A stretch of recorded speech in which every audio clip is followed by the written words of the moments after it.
በሀገሮች ብሔራዊ ጥቅም ላይ ሁሉም አካላት ማለትም የፖለቲካ ፓርቲዎች፣ ምሁራን፣ የተለያዩ ማህበረሰብ ክፍሎች፣ አጠቃላይ ምልዓተ ህዝቡ በሀገር ጥቅም ላይ ይስማማሉ።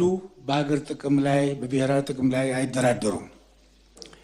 ብሔራዊ ጥቅም መንግስታት ሲቀያየሩ የማይቀያየር ቋሚ እሴት ነው።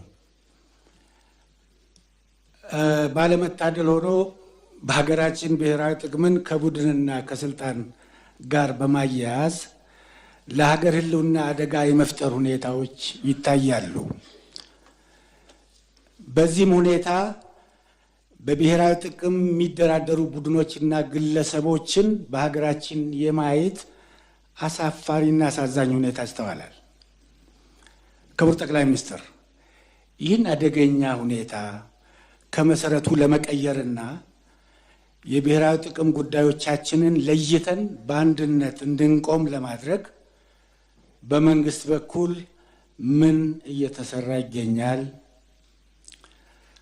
እርሶስ በዚህ ዙሪያ ለሁሉም የፖለቲካ ኃይሎችና የኢትዮጵያ ጉዳይ ያገባኛል ለሚሉ ሁሉ የሚያስተላልፉት መልእክት ካለ ብንሰማው ደስ ይለኛል።